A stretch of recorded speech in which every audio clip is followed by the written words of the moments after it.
few things are more frustrating when you're trying to lose weight. You think you're doing everything right and the scale just won't budge. So hard. So joining us now is local blogger Andie Thueson from maybeiwill.com with 8 hidden reasons that the scale is not moving. Andie, thank you so much for joining us. No problem. Hint number 1, no batteries in the scale. Yeah, that is one sure That gets you every time. I know. Sometimes that can be a good thing. For sure, it won't move at all. That's right. That. Our desk jobs are killing us. Yes. If you have a desk job and you're sitting in front of a computer all day, get up every hour, stretch, just move at least once every hour. Your metabolism will increase by 18%. When you say move, take a walk, 1 minute, 2 minutes? To the drinking fountain or like around the block? Even that. Around the block would be obviously optimal. But if you just get up and you stretch, you take a break, you're moving instead of just being sitting down all day, that will make a huge difference. I've experienced this myself, going from a desk job to then I went to being a full-time mom for a while.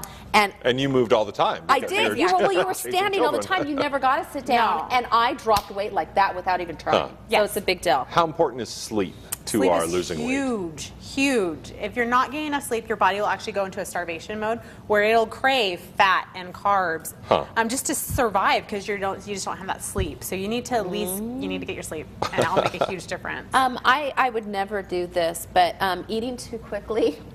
I tell you, I wolf down food. Okay, I'm just gonna put it out there. Okay. Just remember, it's not a race. They're not giving out prizes or T-shirts if you just It's a marathon, not a sprint. Just take the time to savor every bite and kind of make it a celebration. Just enjoy the food and savor it. Kind of what the Europeans do. It's kind of a big deal. You've heard this before. That that's why they stay so thin, is because they sit down, they eat their food, they enjoy it, chew it more than a few times so you don't choke. And you know what? It's really a good point, because if you eat fast, you really don't taste it. You don't taste it, right. And so you're not paying attention to what you're eating, and then you're not getting those signals from your body fast enough that you're full, so you're more likely to overeat. Yeah. But if you take that time, you relax, then you're going to get those signals that you're full from your body so much sooner. Okay. And you'll curtail overeating. Now, what about, let's say you're planning, you're going to have a big dinner, a nice night out. When you say, I'll just skip lunch. Yeah, don't do that. Don't skip it. Skip meals. Do not skip meals. You're not going to save yourself any calories. You're just going to overeat at the next meal more than you normally would, even if you had that meal. And you're killing your metabolism. Nothing kills your metabolism faster than skipping meals. Okay. Like, it is murder.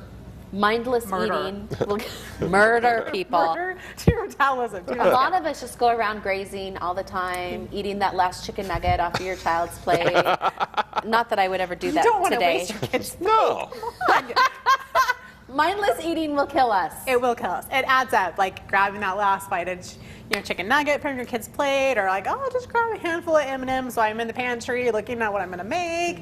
Like, those calories, they do add up, and they can derail your progress. So just make sure you're always cognizant and paying attention to what you put in your mouth. Okay. What about things that come in cans and jars and glasses, and we start drinking? Lots of and bubbles. a lot of times, to be honest, we don't think there's a lot of calories in what we drink. It is. It's true. Liquid calories, Americans, 20% of your calorie intake comes from your liquids, which are not going to give you, they're not going to fill you up. So you're basically empty calories by drinking. So if you can cut out and just make an oath not to get your calories from liquids, it'll help you out quite a bit. Drinking water is such a huge thing, and I have found I have water on my desk, and I have it in a cup with a straw. I drink so much more water when there's a straw.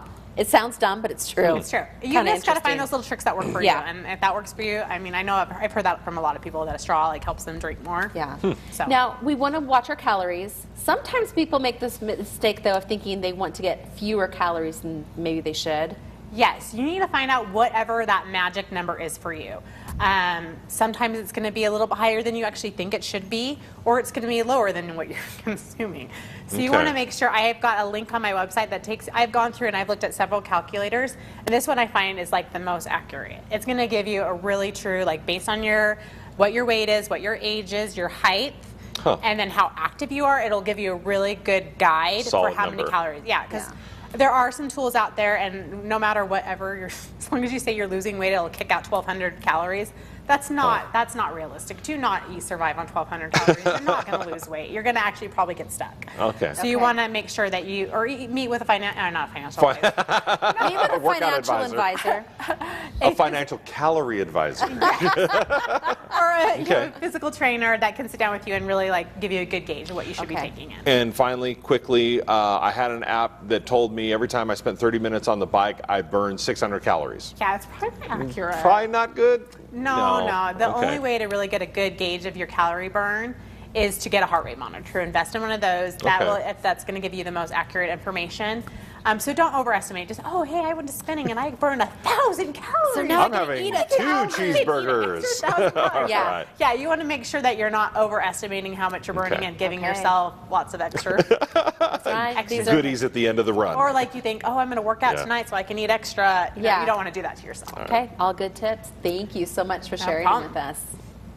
And still to come, vegetables can get a bad rap since we're told to eat all the bright colored ones, but the winter whites can be just as healthy.